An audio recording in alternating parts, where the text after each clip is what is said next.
Dit keer gaan we aan de slag om een glas te etsen met etspasta. En dat doen we met Smart Vinyl Removable.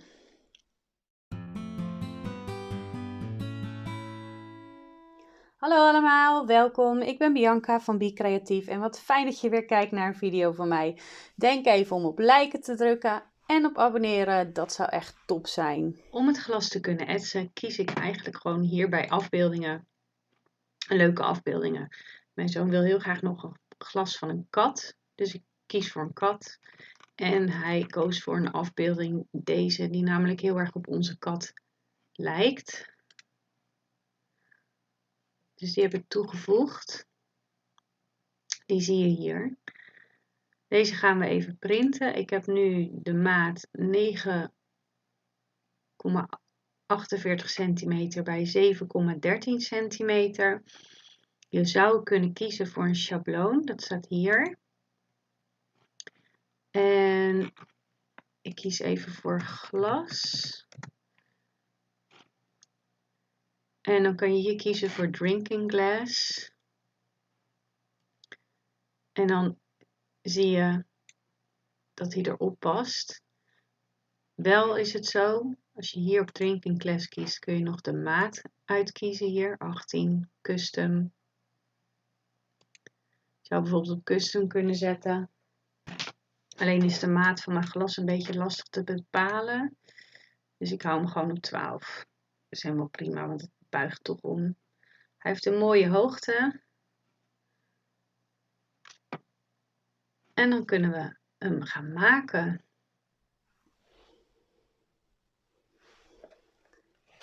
We snijden hem op Smart Vinyl Removable. Volgens mij kun je ook gewoon vinyl gebruiken. Alleen ik heb deze gewoon nog liggen, dus die pak ik. De snijstand die ik gebruikte was Smart Vinyl Removable.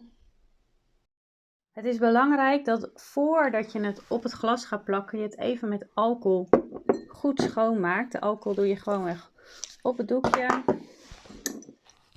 En je maakt het glas goed schoon. Dat heb ik net al gedaan tijdens het snijden. Nu moet je goed nadenken van oké, wat wil ik uiteindelijk op het glas? Nou, die poes, die wil ik uiteindelijk op het glas. Dat betekent dat ik die ga pellen. Normaal gesproken begin je aan de buitenkant en hou je die poes over. Maar nu wil ik de poes op het glas, dus dat betekent dat ik de poes eruit ga pellen. Zorg voor iets meer vinyl aan de randen, dat plakt makkelijker zo. Nu ga ik met een stukje transfer tape, in dit geval Bouklon,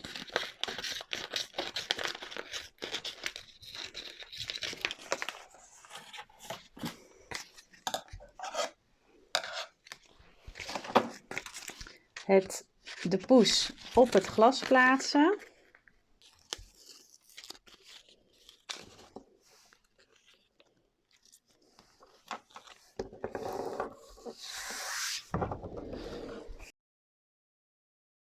Om de achterkant er makkelijk af te halen, wrijf ik hem altijd even goed aan. En dan pak ik hem hier beet. En je moet er even een handigheidje in krijgen, maar als het ware trek ik dit er zo van af. En zorg ik dat de hele tijd het puntje van de schraper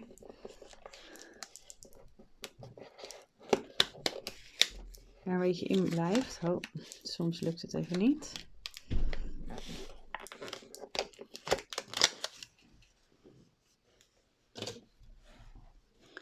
Zo, nu moeten we de poes op het glas gaan plakken. Daarvoor gebruik ik een beetje klei. Puur om het glas te zorgen dat het niet wegrolt.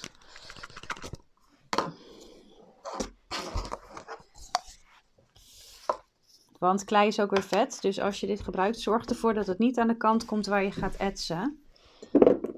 Ik leg het glas even in de klei.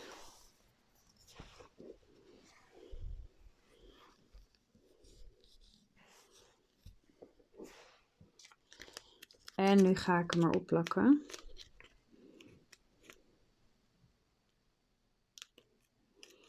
Dat doe ik als eerste een beetje in het midden, in de hoop dat ik mijn design zo recht mogelijk erop heb zitten. Ja, zo is wel goed. En dan ga ik vanuit het midden rustig naar de buitenkant. En als hij dan vast zit, gaan we gewoon het papier, het transfer tape er weer afhalen. Probeer daarbij zo min mogelijk het glas aan te raken waar je zo het etspul op gaat doen. Want dan blijft het nog een beetje vetvrij. Nu is het heel belangrijk dat je eigenlijk in je design geen bubbels langs het randje hebt. Kijk, zit er hier een bubbel, maakt het niet uit. Maar niet langs het randje, want dan gaat je etspasta er onderdoor. Kijk, hier zit een bubbel in het design.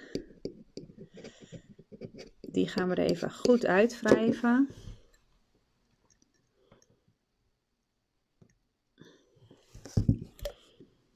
Die zat niet helemaal goed. Zo.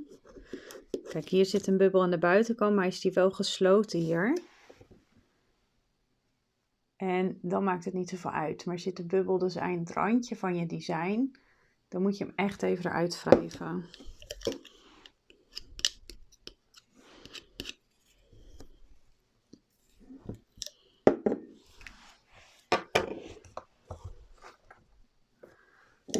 Zo.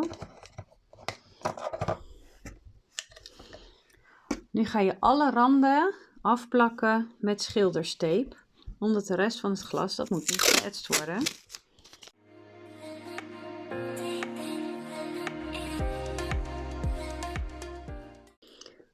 Let erop als je het zelf gaat doen, ik had hier iets in staan, maar dat het niet te smal is.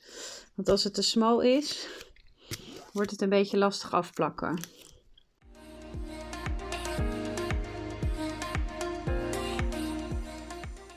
Nu ik alle randen af heb geplakt, heb ik deze bij Villafolie, maar je kan het ook bij Crea Today kopen. Toevallig heb ik deze workshop heel even uitgeprobeerd voordat ik hem jullie liet zien. Ik had het al wel in huis bij Crea Today op de Creado in Utrecht. Pas op, want dit bijt, dus raak het niet met je handen aan. Je hebt eigenlijk maar een heel dun laagje nodig. En je gaat het gewoon op het glas smeren.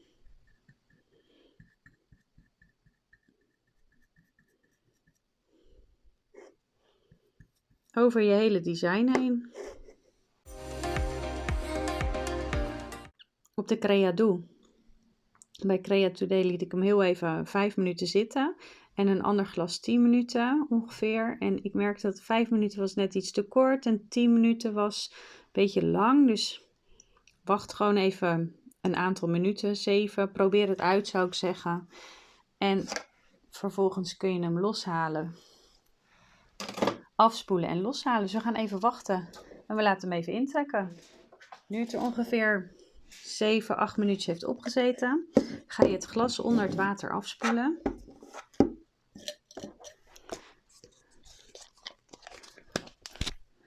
Dus ik ben zo terug bij je.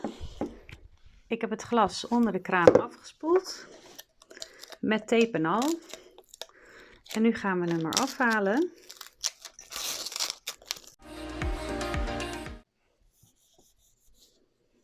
Dit is geen alcohol meer. Ik droog gewoon even het glas af. Ik heb even niet zo snel theedoek bij de hand.